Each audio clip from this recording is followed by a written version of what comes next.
the movie starts at a drilling facility with the people inside celebrating a birthday of the facility's manager. All of a sudden, one of them spots something on a camera footage, and it gets the attention of the people, and they all gather to the screen to see what the drill had reached. When the manager asks how deep the drill had gone, they tell him that it just passed 1,000 feet. They start recording, and the ground starts to shake, but they didn't really seem to care. When the drill reaches 3,000 feet, it stops, and on the screen, they see some black creature-looking things rushing out of the hole past the drill, but it's hard to make out exactly what they are. The manager decides to check it out and goes over to the shaft they were looking at on the screen, and he gets to the shaft and peeks in, and suddenly he gets slashed by the claws of a beaked monster in the neck, and he claws backwards, and he hits the emergency switch while being followed by the monster. The monster keeps making its way through the corridors and killing everyone it finds. When people look outside the window, they see thousands of monsters flying through the air. They fly across the water over many cities and countries like London, Paris, New York, and Brazil. The military is deployed and we see planes, tanks, and helicopters, but the monsters could not be beat because of their numbers and size. The military powers around the world have organized to build bases at the deep core fissures called gates to stand guard in case of another day of reckoning. It's 15 years now, and David Shepard is crawling through a vent looking for something, and he finds a dead and half-eaten possum in there. He puts the dead possum in a plastic bag and tells his boss about another problem but gets ignored. Wait, hold on. Did you subscribe to our channel? Come on guys, you're here, you're watching the video. Help us out by hitting the subscribe button, as it really helps out me and my team to make more videos for you guys. And now, let's get back to the recap. At a high school, there were protesters all around the school warning about the upcoming eclipse, which is when the monsters are expected to come back again. Laura was working on a microscope in her laboratory taking notes about the things that she was seeing, and at which point Milton walks in and asks to borrow her skeleton, and he then asks her on a date, but she initially says no, but as Milton was walking out, she tells him that she accepts. At the skate park, kids were riding their boards and doing tricks, and Maddie was sitting on the ground next to a fence, writing on a small notepad. Tyler sees Maddie across the park while he was talking to his friends, and he rides his board over to where Maddie was sitting and sits next to her. After a kiss, they talk about the eclipse coming the next day, and how they plan to spend it in case the monsters come back. Tyler comforts her and tells her that there haven't been any monsters for 15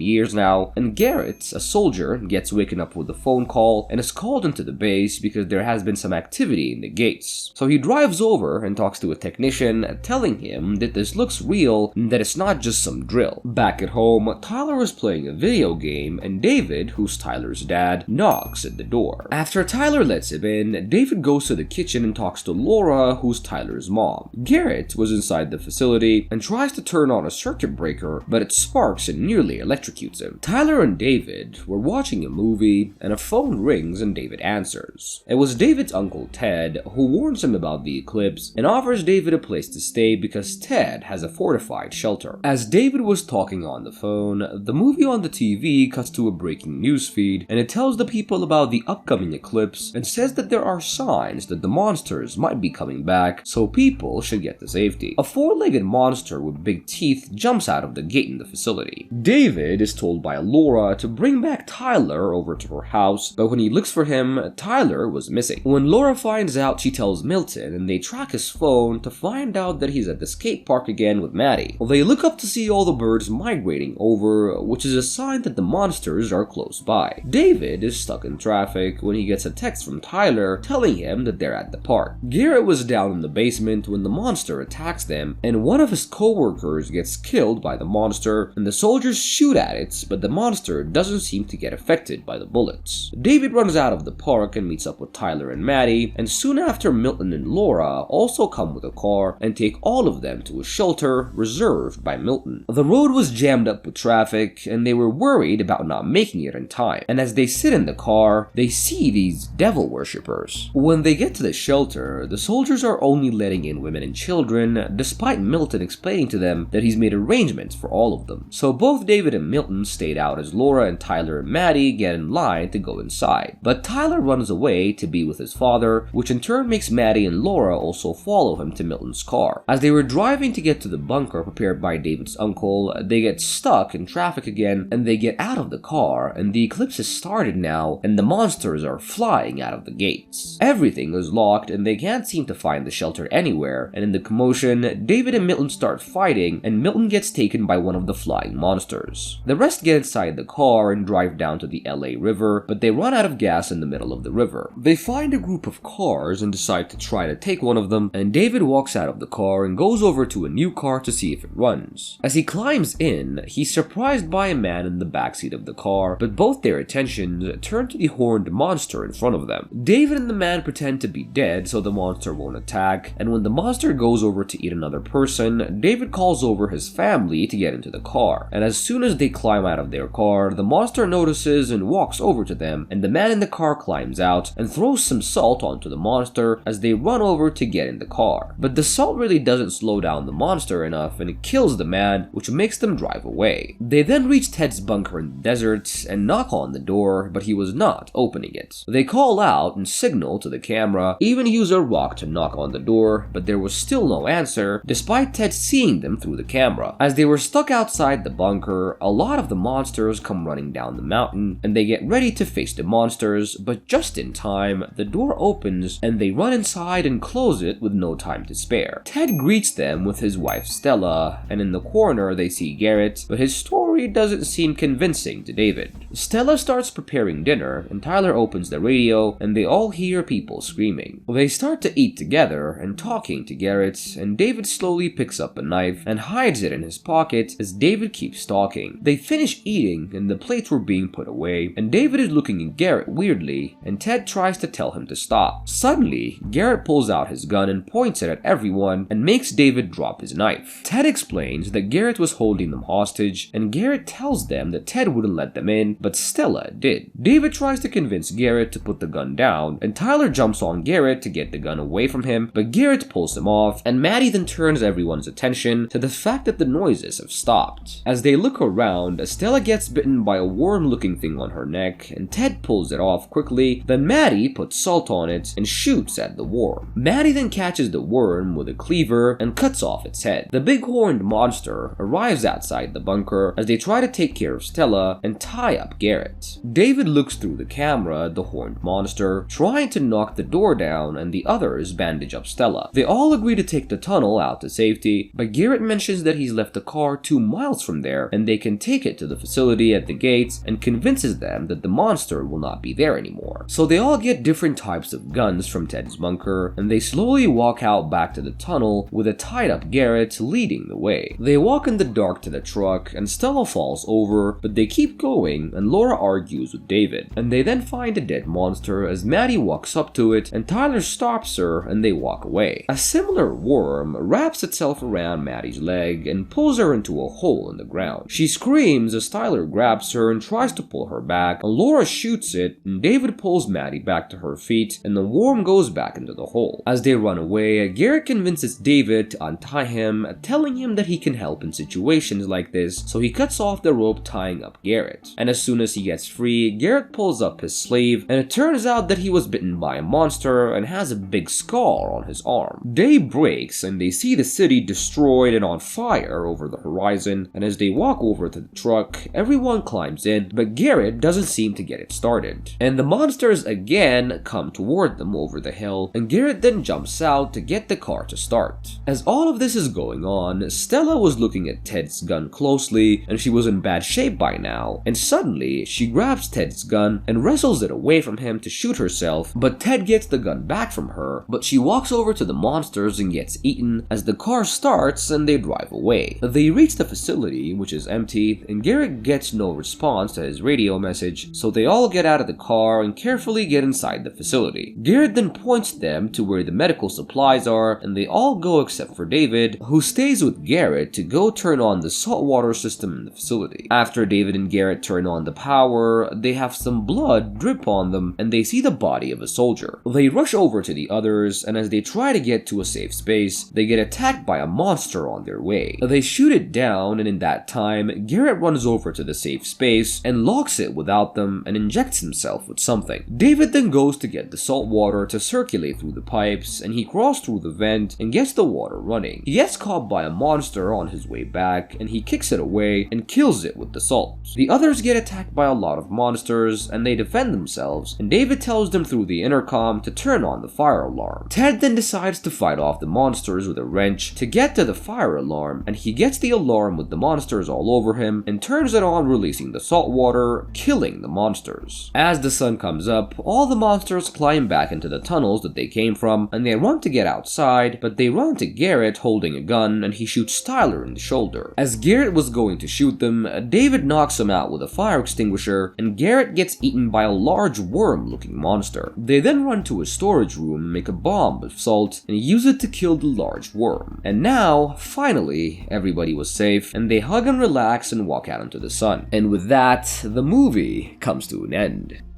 I hope you guys enjoyed the recap. Make sure to leave me a like, leave a comment, also subscribe to my channel. I love you guys so much, and I promise to see you on my next recap. Bye!